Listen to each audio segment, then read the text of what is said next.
Ordinarily, Abraham would simply enjoy the cacophony of sound and activity surrounding him. This evening is different. His mind is taken by the rite of passage he will hold for his son, Deshta, who turns 7 in a couple of days.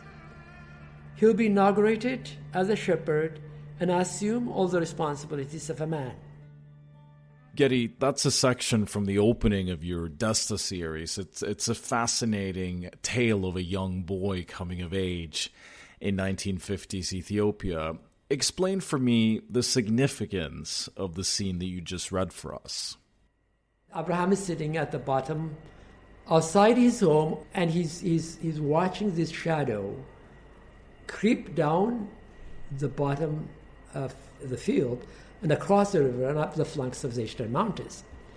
And then he remembers his own childhood. His father was going to hold a similar ceremony for him. But that's not what happened. But he's going to do it for his son.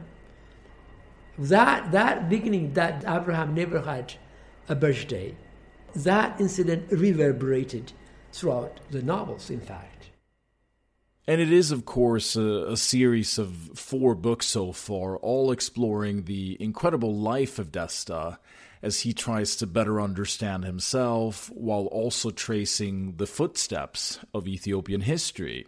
Why was it so important for you to tell this story about the land of your birth? The inspiration came really out of my desire to tell an Ethiopian story in the way it has never been told. And a boy leaving his home, his country home, to get a modern education and find a missing 3,000-year-old gold coin, which came from King Solomon. So Ethiopia is portrayed in a very, very complete way in these novels. And the significance of Desta's lineage and these ancient biblical connections that help form the backdrop of these novels, they come with a strong message for readers, don't they? Especially for the next generation. Desta descends from King Solomon, and Desta's family owns the second of the 2 coins. There is this prophecy that Desta would be born in this place in Ethiopia and will be on a journey to find that second coin. Because when the second coin unites with the first coin, there's going to be an event that's going to impact all humanity. That's actually encoded in the coins.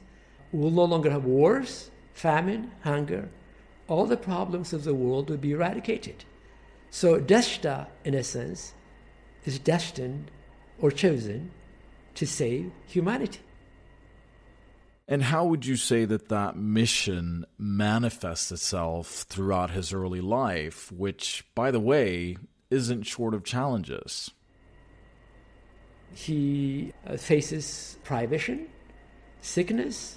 He's on his own, literally, and trying to accomplish finding that coin, getting an education, at really the goodwill of complete strangers that he meets along the way who support him. And he's highly responsible to his duties and his commitments, the kind of values that are rapidly fading in the world right now.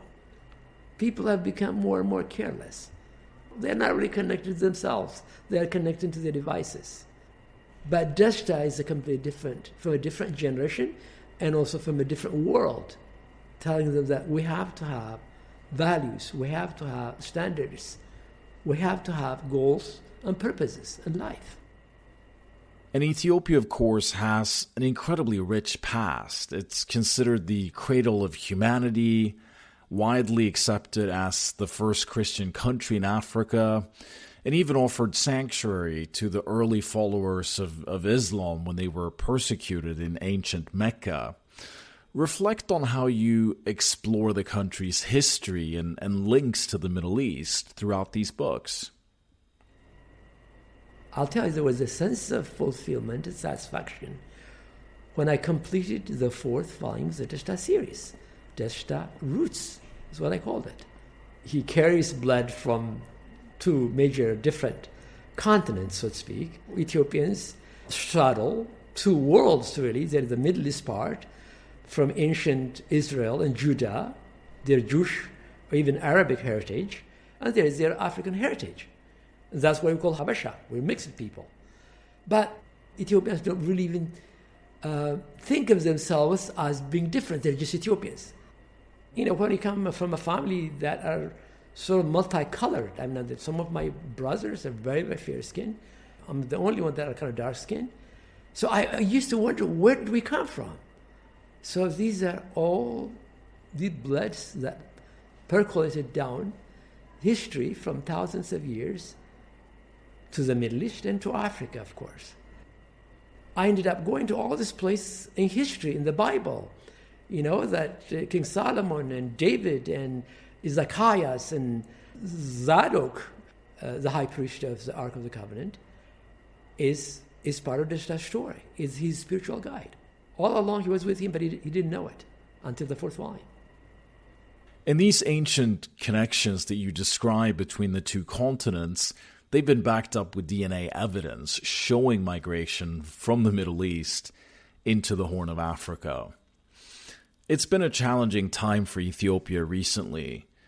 To what extent do you think the country's past, which you explore so beautifully throughout the Desta series, could actually serve as a blueprint, if you will, for living together in peace?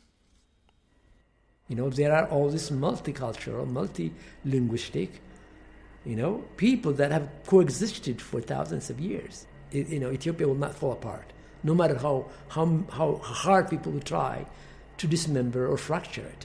Yes, there have been conflicts. Yes, there have been wars. But in the end, we're all Ethiopians. We're all one people.